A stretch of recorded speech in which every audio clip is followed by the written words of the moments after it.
Kids hated this book. No, they turned on me immediately. And I got mail. Dear RL Stine, you idiot. How could you do that? You moron. Hello, everyone, and welcome to Mashable Say More, a podcast where we converse with your favorite artists from film, TV, literature, and the internet about their careers, their latest projects, and their online obsessions. And we're your hosts. I'm Mark Stetson, Senior Creative Producer at Mashable. And I'm Kristy Puchko, Mashable's Entertainment Editor. And today we've got an exciting episode that really hits that 80s nostalgia button. Like a time where teens were freaking out over Fear Street, and the only thing bigger than the hair was Pee Wee Herman. Totally. Iconic horror author RL Stine came by our studio to talk about the new movie from Netflix, Fear Street, Prom Queen. And director Matt Wolf joined us to talk about the HBO documentary, Pee Wee as Himself. And both Pee Wee as Himself and Fear Street Prom Queen are streaming right now. That's right. And if you want more on what's streaming right now, go to Mashable.com, where we have a weekly column dedicated to ranking new to streaming titles from least watchable to must-see. Also on Mashable this week, we've got reviews for the live-action Lilo and Stitch and Mission Impossible: The Final Reckoning, which might be Tom Cruise's last spin as Ethan Hunt, which is like a knife to my heart. Like, I've seen every Mission Impossible in theaters opening week since Mission Impossible 2, and I am not ready to see this franchise end. But I did get to interview the cast, which you can also check out on Mashable.com. Well, I have a would-you-rather scenario for you. If you could accomplish a Tom Cruise-level Mission Impossible stunt or spend hours talking to Paul Reuben, which would be your pick? Oh, obvious choice, Paul Reuben's. Like, I idolized Pee Wee as a kid. Like, there is footage of me dancing the tequila dance from Big Adventure when I was 6 at my brother's bar mitzvah. And whenever I had to dress up, I demanded to wear the red bow tie. Well, our first guest to Say More knows exactly what it's like to get close to his childhood idol. In Making Pee Wee as Himself, Matt Wolf interviewed Paul Reuben for hours to learn about his life, his loves, and how Pee Wee became an icon. And when I first saw the film at Sundance, I was really blown away by it. Not only does this two-part documentary delve into the complexities of Reuben as a performer and just as a person, but it also urged me to reflect on how Reuben's through Pee Wee impacted my own childhood. It's gut-wrenching to me to think that Paul passed away during filming. Like, it's one thing to lose an icon like Paul, but to have to lose him as the filmmaker and then finish without your subject, that's a whole other dimension. Yeah, and it's also interesting because within the doc and even the trailer, it's clear that Paul wasn't an easy interview, but he was a passionate collaborator. And Matt Wolf has made several films, including Wild Combination, A Portrait of Arthur Russell, Recorder, The Marion Stokes Project, and Spaceship Earth. But this interview, he talks with us about how working with Reuben was a bit different. And he also talks about the difficulty of finishing a project when your subject has passed away and your collaborator is gone. Absolutely. I'm ready for the interview. Let's get into it. I loved the film. I was so moved by Paul telling his story, but also the way the film looks back on his legacy. What was your introduction to Pee Wee? I grew up on Pee Wee's Playhouse. That was transformative for me. I was transfixed by that show as a little kid, and now looking back, I obviously see its values of acceptance and creativity, but I think it really was like my first encounter with art that I had like an emotional reaction to, and I know other people feel similarly. I have a feeling you do too. Watching this film, I cried a lot, and it's not necessarily that the film is very sad, though there are tender moments, but it felt like pop rocks on my brain, where it was like watching Pee Wee's Playhouse as an adult and then watching him talk about his influences in making it, I could like see the pieces of my own identity falling into place. That like so much of like the art that I was attracted to and the culture that I was attracted to, it's because he had planted seeds in Pee Wee's Playhouse and like they took root there. It's the blueprint for weirdos like you and me. I mean, that's the thing that I was so charmed by was like, yeah, Pee Wee was such a weirdo, but like that was never a bad thing. It was a good thing. Right. And Yeah. it was like, even in the first movie, like everybody is kind of on Pee Wee's level. And so it just felt like, even though he is literally fighting with a brat who stole his bike, there is a sense of seeing each other and a sense of community. And I think that like that had an impact on me that I did not realize until I was kind of sitting down and actually like experiencing him talking about what he was setting out to do. Yeah, and Paul and his amazing collaborators were real world builders. And you could escape into that world, and it was a better world in a lot of ways. For young people in particular, I think it created a model that we don't feel in the outside world, where kind of creativity is king. Yeah, but from the very beginning of the documentary, he is fighting with you. Early on, Paul and I discussed that our relationship might be something interesting to document. You know, we were of different generations. There was a bit of a power struggle there. And Paul wanted to control the making of his documentary because he's someone who lost control of his personal narrative in the media. I totally get it. And I'm, you know, a stubborn documentary filmmaker who wanted to do my thing. And I think it really was a two-way relationship. A lot of the kind of candor and intimacy of the film is to Paul's credit for opening himself up, but it also, I think to some extent, is the product of the connection and also the conflict that we experienced together. And so after Paul died, I really had to rethink how I was shaping the documentary. And I was very resistant to put material featuring me and him sparring or kind of having conflict in the film. But I always gave Paul this advice. I said, being simple is beneath you. Everybody knows that you're complicated. Like, you gotta embrace your complexity. And as I was editing the film, I realized I have to take my own advice and really lean into Paul's complexity, but with compassion. That's really interesting, because it does seem that there were points where he was pushing for that. For instance, he films himself prank calling you and basically being like, what if I also ask everyone questions? And like, I was just having like heart palpitations at the idea of the person being like, well, I would get FaceTime calls like that all the time. So it was really like, I saw myself in that footage and I was like, yeah, I would just laugh when that kind of thing was happening, and in my head go like, what do I say next? Like, every word counts here. Right. And Paul was a very exacting person in his work and in his life, and I tried to meet him on that level. But there was a push and a pull, and a lot of it was often trying to be transparent and to inform Paul about what the documentary process would be so that he would feel less out of control and less in the dark. There was a lot of volleyball going on between us. Sure. And I mean, that must also be difficult because it seems like he wanted to understand your approach, but it feels like the approach is going to change as you discover stuff. So how do you communicate to him like what you're aiming to do when that might change? You say, this is what I'm aiming to do, and it will change. And I think that's disconcerting to somebody who comes from the world of everything being scripted and highly controlled. And that was, I think, really confusing to Paul as a documentary subject. Is there is no script, and a lot of it is found in post-production, but the goal is to capture as much material as possible, to digitize as much archive as we can get our hands on. And he was really enthusiastic about throwing himself into the interview process, and also concerned about sharing everything, and the idea that I might go rogue and just do my own thing. We had to have a collaborative dynamic, and I think in documentaries people don't fully understand how collaborative the dynamic is with your main subject. There's this delicate balance between something being a vanity or a puff piece or something being a hit piece. You want to exist in the middle, in which you are able to have some sort of objectivity, and in this case for me, a lot of affection. So that was something I had to figure out with Paul and then without Paul after he passed away. Sure. How challenging it must have been, because I feel like as someone who grew up with Pee-wee's Playhouse and worshiping Pee-wee, I think I'd want Paul to like me. And I think when he's pushing back, I would struggle to like push in the questions I really want. Yeah, I think as a filmmaker, you have to get over the idea that everyone will like you. It's not really about you, it's about them. And so, you know, sometimes when Paul was being combative with me on camera, that wasn't about me, that was Paul wrestling with himself to figure out how to integrate these two separate beings that have been separate for so long, Paul Reuben's and Pee Wee Herman. So his kind of sparring with me was not about me, Matt Wolf, it was about his own inner turmoil and his own kind of wrestling through these issues that he was confronting in real time on camera. Sure. Watching the film, I completely agree with that read, but I want to say that that's a very good mental health stance for yourself personally, that you're like, I realize this isn't about me.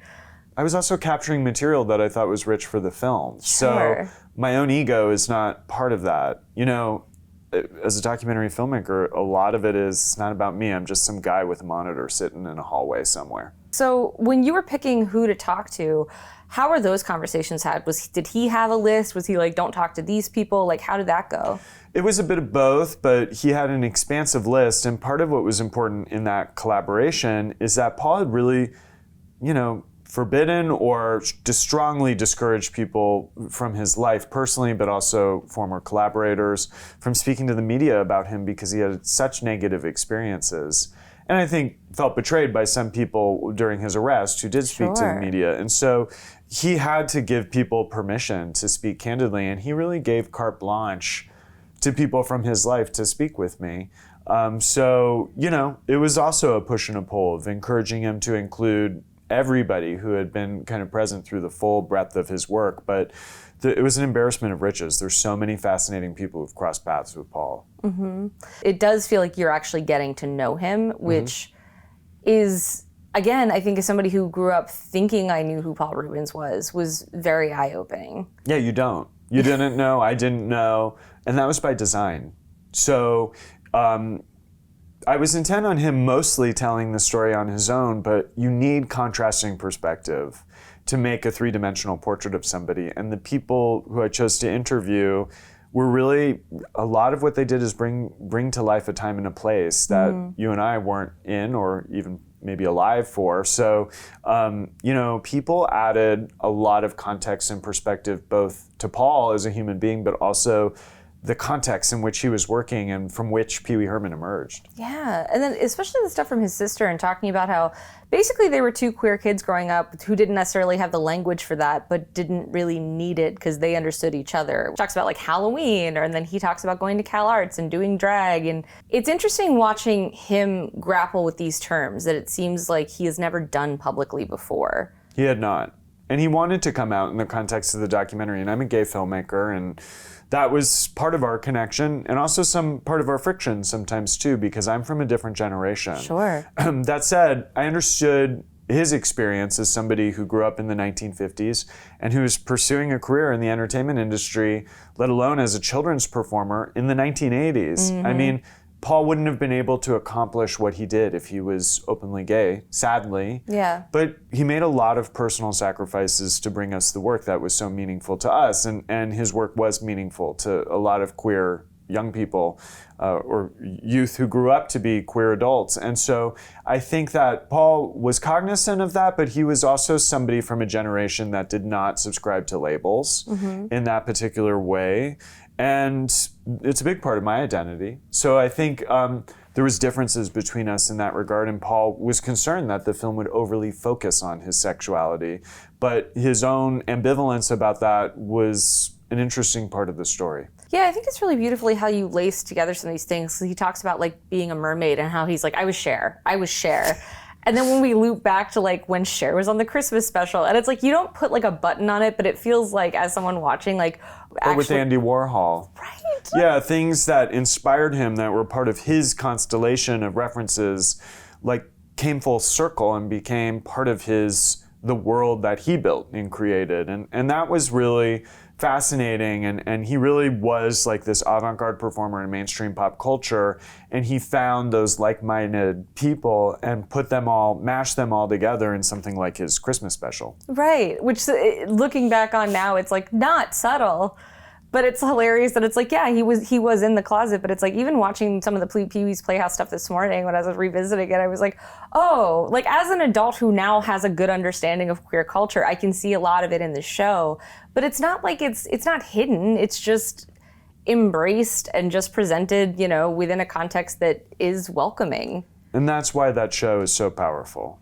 Because you don't have to put words to it, you feel it. Yeah. I mean, it's the same feeling I get with Mr. Rogers, where it's just like, it feels like a safe space where somebody is encouraging your curiosity and your imagination, and there's no strings to that. Yeah, but Pee-wee's Playhouse is more radical. Oh, 100%. It's a kaleidoscope that exploded. It's just anything is possible. I mean, it really ignites one's creativity in a way that there's not like a good comparison to it. But it doesn't feel like he was stealing from things. It feels like the way he talks about it in the documentary where like this inspired me and this inspired me, it's just this beautiful collage that you can now understand what the pieces are. And as I said, like as a queer adult reflecting on that, I can see myself in that collage. And I watched part 1 and 2 with a break in between, just because I kind of needed an emotional walk to just process not just what I was realizing about Paul, but what I was realizing about myself. And I just thought that was such an incredible thing. Is that something you intended in the film, or is that something you experienced as a queer adult looking back on all this? It's something I always intend, is for something to reverberate emotionally so that its impact lasts.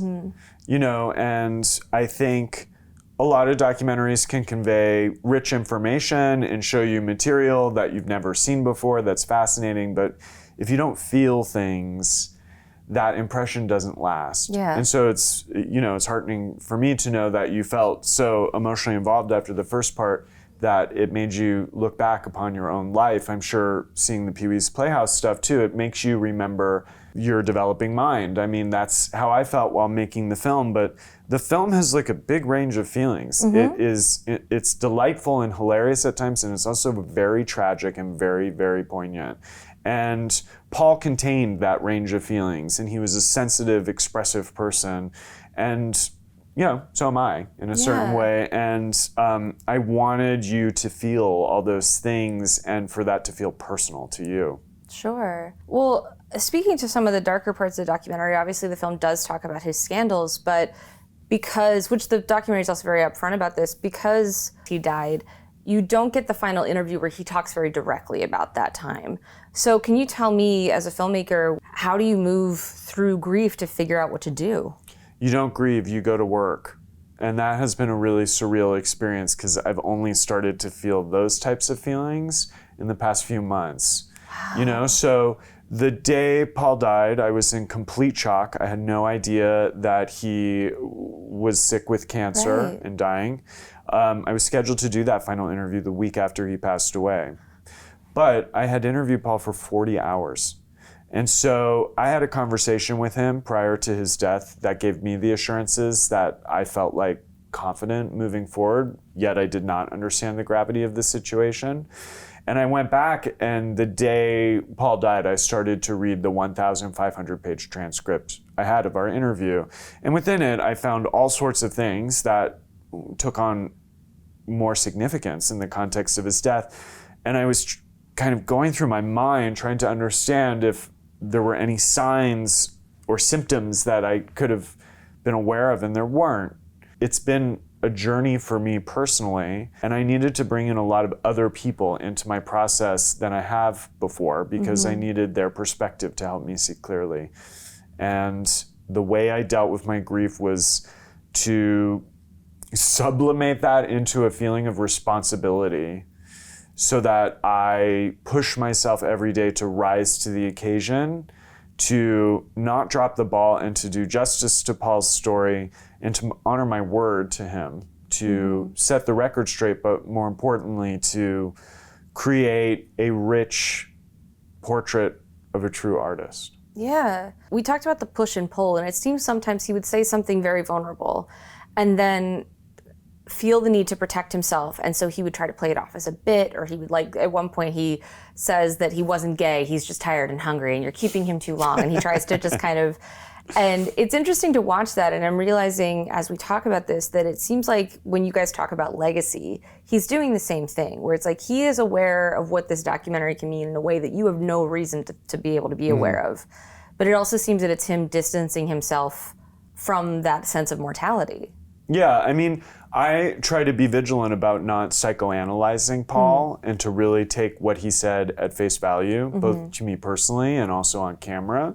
So I can't speak to whether or not Paul was contemplating his mortality, but I know that Paul had been grappling with cancer for years prior to me meeting him. So for somebody so private to be motivated to do this kind of soul-bearing documentary, that had to be part of the equation. And I respect that he didn't want me to have that context as I was making the film. You know, or if someone says, what would Paul think of the film? I don't know. I don't know how things would have been different if they were. All I care about was handling the situation at hand, both in the intensity of my interview process with Paul and how to manage that, and then in the intensity of the circumstances of finishing the film how to manage that as well in it was a different beast. So, it's sort of a useless exercise for me to speculate on what ifs because the situation was just so extraordinary. I just had to respond to what was at hand. It's a very mentally healthy way to respond to this. I respect that intensely. I had a lot of therapy over the past few years. My boyfriend of 20 years is a therapist. So, I didn't want to be like, it shows, but my brother's a therapist, so it's like I also have a very casually... You can tell. Yeah. I was like, you're too healthy to be doing this on your own, To sir. examine other people in a really psychologically complex way, you have to examine yourself. Yeah. And like I said with this film, like never before, this was a two-way relationship that became part of the story of the film. And it was important for me to examine my own relationship to Paul so that I could see him clearly, to represent him in a three-dimensional and complex way. Sure. Well, speaking to that, because you've made a bunch of documentaries, which he also takes a dig at you during. He's like, you've made 6 and one of them is good? And I was like, dude, which...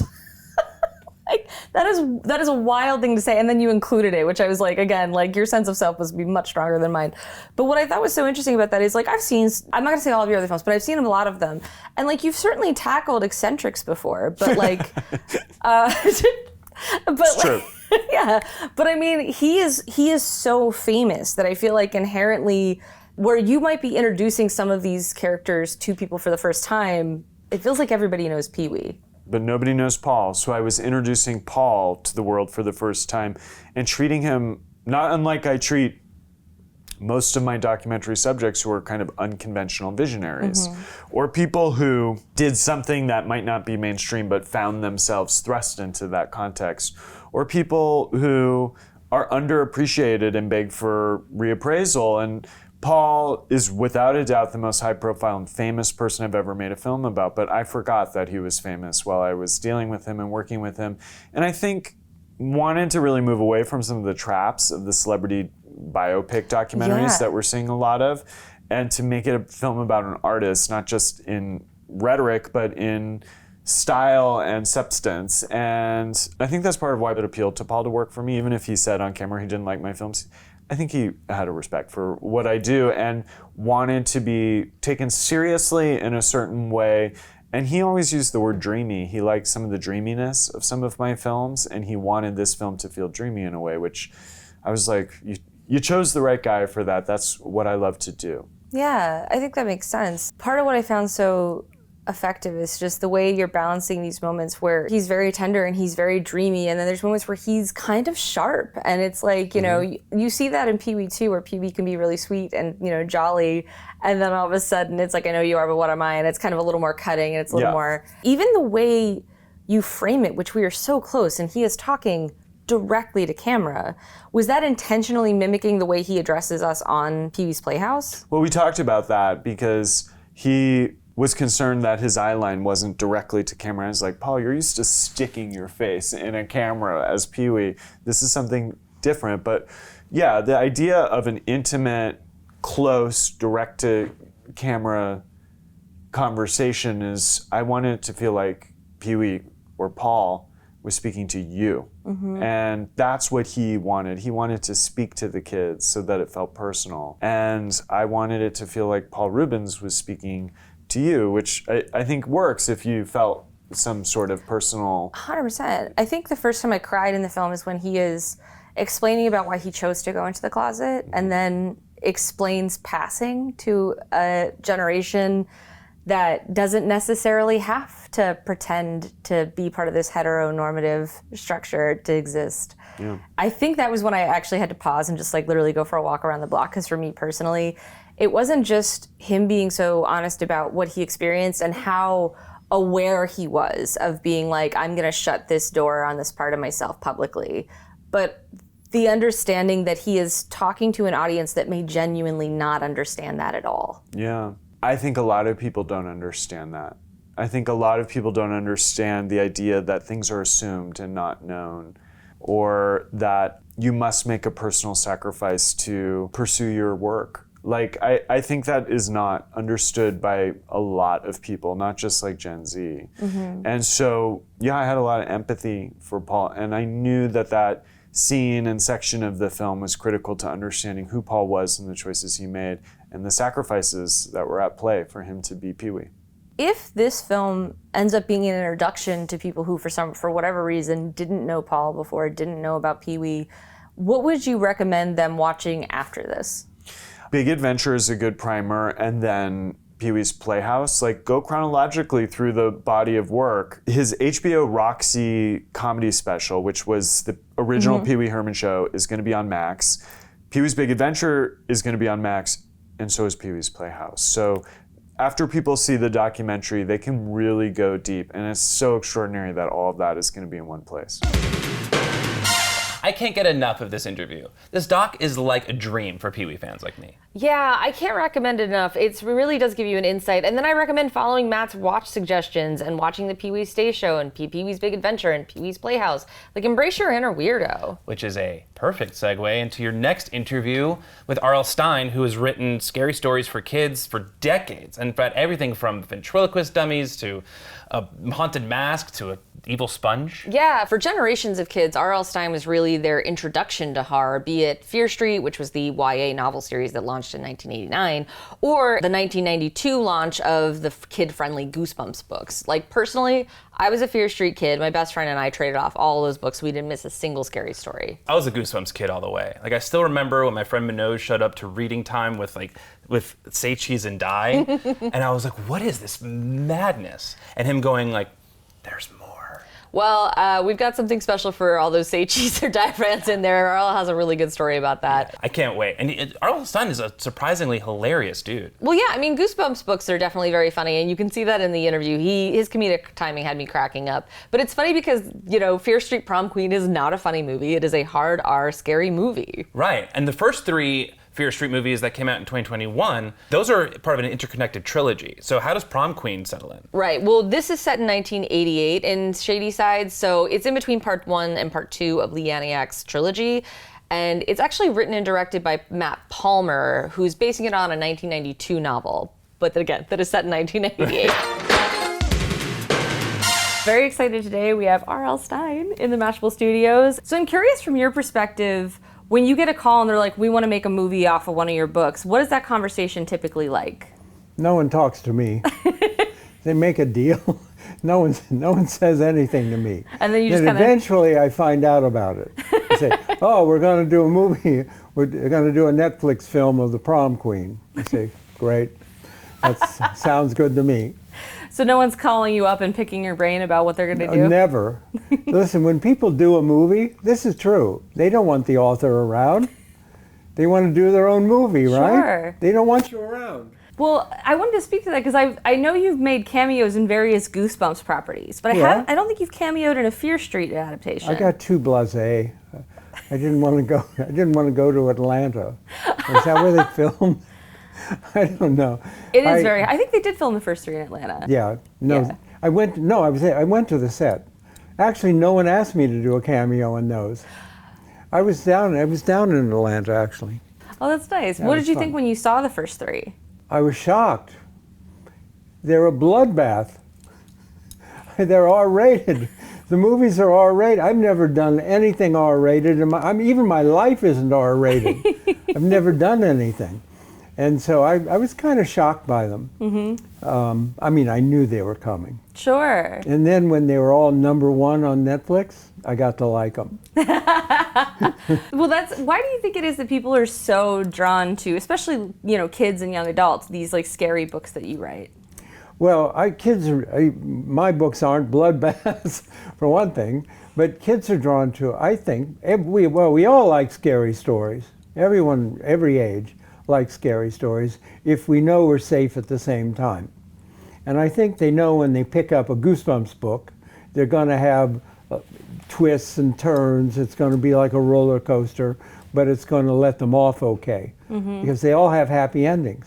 Once, in a Fear Street novel, just for fun, for me, I gave it an unhappy ending. And I had the good girl taken off as a murderer. And the murderer got away with it, just for fun, for me. Kids hated this book. No, they turned on me immediately. And I got mail, "Dear R.L. Stine, you idiot. How could you do that?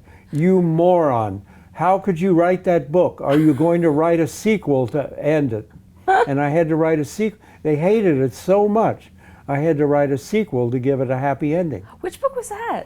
It was called The Best Friend. I did read The Best Friend. I also read the sequel to The Really? Best Friend. Oh, yeah. Yeah. Yeah. Yeah, that's the only one. I don't think I wrote you an Believe angry. me, I'm no imagine- unhappy endings ever since. That book haunted me. You know, growing up, my best friend and I, we traded, we went very quickly from Babysitter's Club to Fear Street. It was Yeah. direct conduit. You know, I once asked Ann Martin, who wrote Babies, if we could trade audiences, because her audience is so cute. They're all these adorable girls, right? And Ann, when she does a book signing, she gets fainters.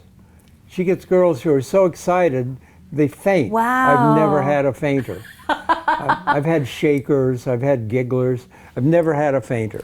And I said, Ann, maybe we could trade audience. She didn't want to hear it.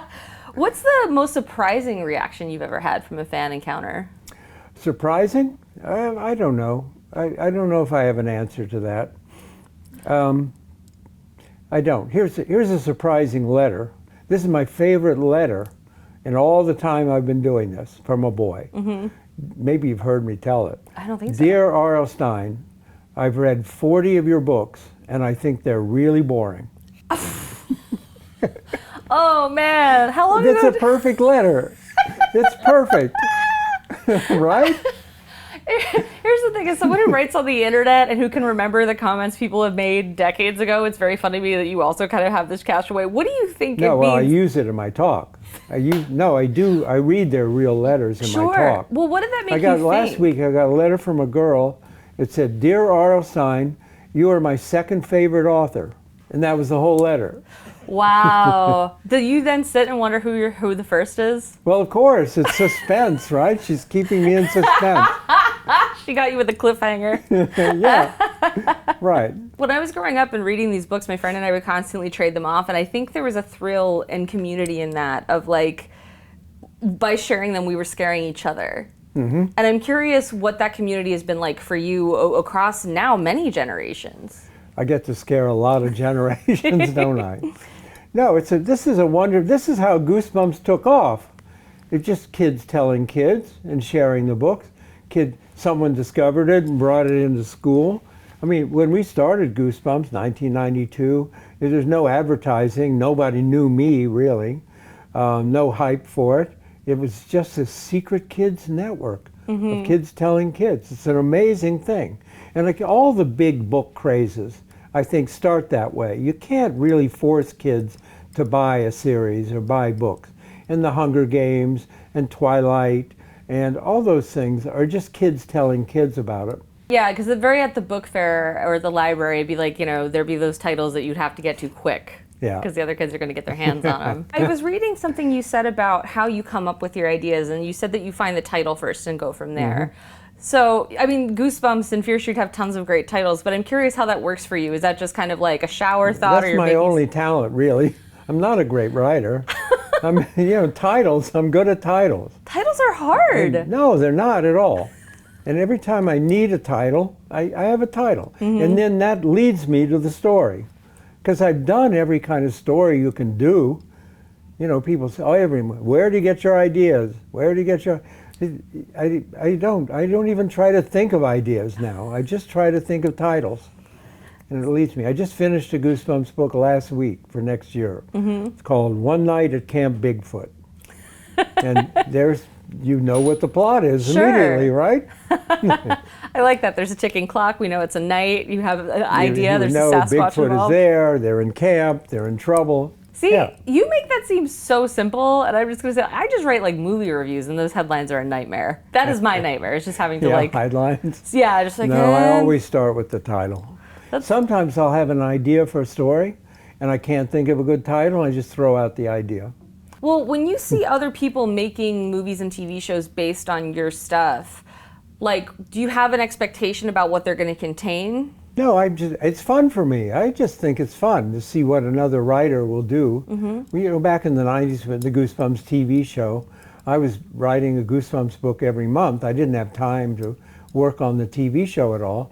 And it's really fun to see other writers taking my book and then what direction they would go off in. Sure. That was fun for me. And then I loved it when people would say, oh, the book was much better. I love that. Well, I love that. Speaking of the Goosebumps TV show, Ryan Gosling was on Say Cheese and Die. 11-year-old Ryan Gosling. Yeah. Do you want to Yeah, take this listen. opportunity to take credit for the success of his career? Of course. Good. Of course. No, the Goosebumps TV show was entirely a Canadian production. It was shot in an old Molson brewery in Toronto. And I think we used every kid in Canada. I know that you have met Jack Black, who's played you. And I you just also... heard from Jack. I was in Laguna on Wednesday giving a talk at Laguna at the library, and he sent me a note saying he was sorry he couldn't be there. Oh, Just heard from Jack. He's a wonderful guy. What did you think of his take on you? Well, I thought in the movie, I thought he was too mean in the beginning. But he throws the kid's phone away. I thought he was too mean. But I thought he was great. I met him a couple of times. I did the set visit for Goosebumps. And Yeah. on set visits, obviously, they're like, they put things over your phone so you can't take pictures. And I get that. It's the studio wants to roll stuff out when they roll it out. Yeah. And we finished our interview with him as a group. And then he said, anybody want to get a picture? And so PR very quickly scrambled and let us all get pictures with Jack Black dressed as He's RL a good guy Stine. and very generous too. And a good dad. We were filming in Atlanta, and every weekend he flew home to LA to see his kids. Wow. That is not a short flight. No, he did Cool. it every weekend. He's a good dad. Oh, that's very sweet. Yeah. Well, with this new one, have you seen Prom Queen yet? Yeah, I watched it. What'd you think? It's a bloodbath. I watched it. I went back and read my book just to see, did I write that? No way. I gotta remember this part with the paper cutter. They heightened the scares. Sure. Believe me. Sure. People will enjoy it. It's really fun. Yeah. Well, you've talked If about you're into that kind of movie. Right. Yeah. I think Netflix knows what people are clicking on when they go for that something like that. Yes, right. Is there a horror filmmaker working today that you'd like to see take a crack at one of your books? No. George Romero was going to do a Goosebumps movie. If that didn't work out, That would have been amazing. that would have been really. Had a nice talk with him, and it didn't work out. Tim Burton was the very first person who was supposed to do a Goosebumps movie, Oh wow. and that didn't work out either. We had a very nice talk with him. That would have been really interesting. Yeah. But he never did it. Well, I guess there's still time. Tim's still making movies, so. Yeah, and we're still doing Goosebumps books. Yeah. Oh, Romero. 33 years later. Right. That's. Goosebumps. When we started Goosebumps, I said, let's do 2 or 3. And now where are you at? Because there's Goosebumps, but then there's additional Goosebumps, and there's many Goosebumping. Well, it's called Goosebumps House of Shivers now, the new book. Right. It's the same stuff. Yeah, but all told, how many books do you think you've I written? lost track. No, I don't know. Sure. It's over 150. Well, I've also read some of your grown-up books. I have my copy of Red Rain on the shelf You're the over one. You're the one who read I liked Red Rain. I've read it a couple of Thank you. times. It's very Thank upsetting. That's my pitch for Red Rain. But but when you're writing for adults versus kids, what are you changing in that process? No, everything. It's much liberating. Yeah. It's very liberating. I'm very careful with kids. Yeah. My editors actually are always telling me, make it scarier, hype it up, make it scarier. And I pretend to be pretty Sure. careful. But with adults, you don't have to worry about that. You just have to worry if anyone's going to buy your book, Right. which hasn't happened yet. I liked Red Rain. I'll Thank say you. that. Thank you. What's been funny to me is that I mentioned to my nieces that I was going to be talking to you, and the younger one is 8 right now. She's deep in Goosebumps, deep in Goosebumps. She wanted to know what your favorite book you've ever written is. Favorite Goosebumps book, I think, is The Haunted Mask. Oh, that's a good one. That's about Carly Beth, who wants to be scary at Halloween time and puts on this ugly mask and then can't get it off. And it becomes part of her and turns her evil. I can still remember the cover. It's a very iconic Yes, cover with right. those little coveralls. Right. Tim's niece posed for that cover. He said, "Oh, you're going to be on a Goosebumps cover," but he didn't tell her. No one would ever see her face. Isn't that terrible? I feel like that's the ultimate uncle joke. I Yeah. put you on a Goosebumps cover. Right, and there she is with the mask. It's really good. That's my best Halloween story, definitely. Sure. Well, there's so many great Goosebumps covers. What was the process of coming up with those? Like, Well, did you Tim have... it was kind of amazing. He did the first 100 cover paintings, Tim Jacobus. Wow. And I would be writing the book, and he would have to do the cover while I was writing the book. And I would send him like a paragraph. This book is about a very scary summer camp, and the kids are all disappearing. And then from that, he would have to write the cover, paint the cover. And every time he got it right. Wow. He was amazing. And he was the only Goosebumps cover artist who got the humor and the horror. Yeah. You know, we've had cover artists who get the scary stuff. But he got both. Yeah. And only one time did he screw up. There's only one cover that came in that didn't match the book. What is that? I did a Goosebumps book called Say Cheese and Die, about an evil camera that kids discover that takes horrible pictures that take place in the future. And he sent in the cover painting, and it was a family of skeletons barbecuing. 100% was like, I was like, I can finish this sentence. Right. I remember this Yes, cover. I know. Had nothing to do. And of course he can't, so the editors call me, they don't call him. Right. They say, Bob, you have to add a scene in the book with skeletons barbecuing. It's right? too good. Yeah, We can't just pass because he that can't up. change the painting. Right. So I added a dream sequence, and the kid falls asleep and dreams about skeletons barbecuing.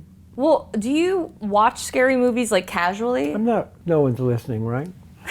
No one's here. I'm not really into horror. Okay. Well, I know you started off watch as a joke some. book writer. I read mysteries and thrillers. Sure. I was on the board of the International Thriller Writers for years. Okay. And all the people I read, they're friends of mine. Sure. All the adult thriller writers. But I'm not a huge horror fan. Sure. I mean, I'm a Stephen King admirer. Sure. And, their books of his, I think, are just fabulous. Yeah, and you guys have met. Once. I'm Stephen King for kids, right? And 30 years, I never met him. Then I met him at an Edgar Awards dinner. And we had a really nice talk. And he never comes down from Maine, so, never saw him. Right. Well, is there anything that comes out that you see, whether it's in horror? I know that you started off as a joke book writer or like a comedy, and you're like, man, I wish I had written that. You mean like Harry Potter? I mean, that is what I meant. Mean? Well, I just think, because sometimes I could be the richest woman in the world, couldn't I? Yes. Is that what you're saying? Like, oh, if only instead of if only. I had been like a boy and a wand. No, I don't think that way. Who's luckier than me? Seriously, who's lucky? How lucky is this? It's all luck. The whole thing is luck. I don't know that I agree with that. No, of course it is. You were insanely prolific. Yes, prolific is one thing, but if there are a lot of authors who are prolific, but they don't sell, how many books I've sold. But I feel that's all luck. I think there's just 80% of luck. It's luck. Wow. The kids discovered it in a bookstore, that there were still bookstores in those days, that they brought them into school, they passed them around, and somehow the Secret Kids Network, it got popular all over the world. That's all luck. I just can't wrap my head around you have to keep at it. You have to show up. You have to keep writing, but you need the luck too. I mean, I know that you don't like to give writing advice because you said that you don't know what to tell writers, but what is a little bit of how your process works? How do you find kind of the rhythm? Well, my process is I think of a title, think of a basic premise, I think of the ending first, so I know how to keep kids from guessing the ending. And then I do an outline of every single book. Nobody likes to hear this. Everyone hates outlines. Everyone. I like and I do chapter 1. This is what I spend a week on the outline. Right. This is dialogue in the outline. This is how the chapter ends. 2, 3. I do all the thinking for the book before I write it. I know everything that's going to happen in the book. And then I can just enjoy the writing. I can relax and have fun because I've done all the hard part. Yeah, you've built the frame, and now you just got to, oh, wow. And I just fill it in. And that's how I can do them so fast. And that's how, and I tell this to kids, who all hate outlines. That's how you never get writer's block, because you've planned it all. There's no way you can get writer's block. That's really smart, because I've read you say that you'll sit down and just like write 2,000 words, and I was just like, but how do you know the direction? I try in the morning. I try to Sure. do 10 pages a day. Don't always make it these days. Sure. But I mean, like, I think that framework idea is really. I personally love an outline because because otherwise, I don't know, I start chasing It's tangents. very hard to plot if you're just out there on your own. Sure. A lot of authors, Richie Tankersley Cusick wrote teen horror back in the 90s. She's a friend of mine, and she said, "I don't want to know what happens when my characters turn the corner. I want to be surprised." So it's just the opposite of me. That's interesting. I was gonna read more of her stuff too, and then just kind of apply this to it. Like, yeah, that's an interesting way to look at it. Yeah. I wrote a Goosebumps book about a kitchen sponge. I don't think I've read that one. What? It came from under the sink? I think I missed that one. It's about a sponge. Can you imagine? I can't, but I'm gonna add that to my wish list right it as soon came as this. from beneath the sink. Well, you started off writing joke books, which I think, Yeah. surprises people, but I think it makes sense the way these stories are structured. There is a great sense of humor. I see them, every chapter end as a punchline. Yeah, It's all punch. And also, I think horror is fun. Horror makes me laugh. sure. I don't get scared. There's something missing in my brain. I don't, people will say to me, "Oh, after I read your book, I had to turn on all the lights and I locked the doors." And I've never had that feeling. I don't know what that is.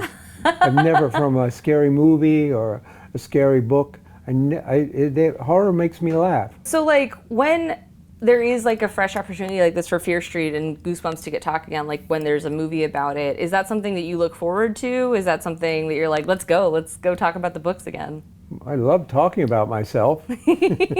I don't get tired talking about me. It is my only subject. So, Well, I'm glad to hear that, because it's always hard to Yeah. interview someone when they're like, no, oh. I'm the one who likes it. I'm the one who likes touring. I like, I'm just back from Laguna and seeing kids. Most authors hate it, really. But I get to crave it. Well, I'm glad to hear that. I mean, I met you once years ago. You did a signing at the Macaulay Center at the Upper West Side. What? For when Red Rain came out. That was when I got the book. And Why were you at Macaulay? I was a student there. Oh, Yeah. I was the first graduating class. well, Ann Kirshner, who was dean there, Yeah. was my machatonim. She was my son's mother-in-law Oh. up until a few years ago. Oh, did she pass? No, they got divorced. That's a great moment. Thank you. I won't forget that. I will not forget that. No, my son divorced her daughter. No, so she's former Anne, but she was the dean of Macaulay. Right, Then. yeah, I did the no. commencement address at Macaulay. Yeah. Were you there when I did the I think that was commencement? after my time. Oh. Because I was literally like the first graduating class from there. Oh, yeah, it was. But It was. That was. I feel like I was just at the end of a Goosebumps chapter. That's wonderful, wonderful. Just a great moment.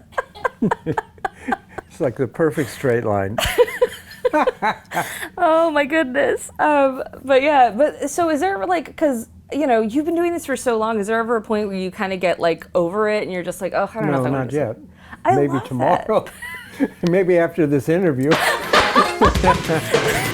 Incredible. Like RL's joke at the end destroyed everybody. It was a wild moment, and it did make me feel like I lived in a Goosebumps book, so I love that for me. And it's, if you're looking for more fun this week that's frightening, check out the Last of Us Season 2 finale. It's airing Sunday night. I don't know if I'm ready. Like that last Joel and Ellie episode crushed me. Like very much like season 1 long time level for me. Like I may need another week to process. That is fair. That episode also ripped me apart and made me cry more than, I don't know, maybe even episode 2, but I will say that whenever you're ready, Mashable's entertainment team is ready for you. We have been all season long covering everything about what's been going on with Joel, Ellie, and Abby, pulling out Easter eggs, exploring what's different from the game and what works and what doesn't. For the finale, we are digging into all the grisliest bits.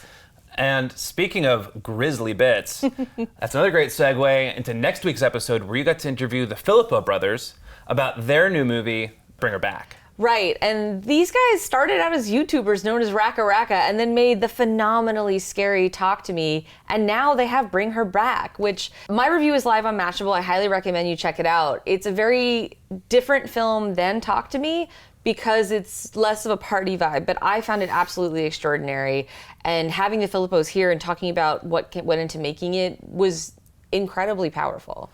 Well, this has been a phenomenal first episode. Already looking forward to next week, because hey, this is a weekly podcast that you can find on mashable.com/series/say more and subscribe to our podcast or go anywhere you find your podcasts, and on YouTube for additional Say More content. We're also on Instagram and TikTok as @Mashable, but for now, we'll see you next week on the Say More couch. See you then.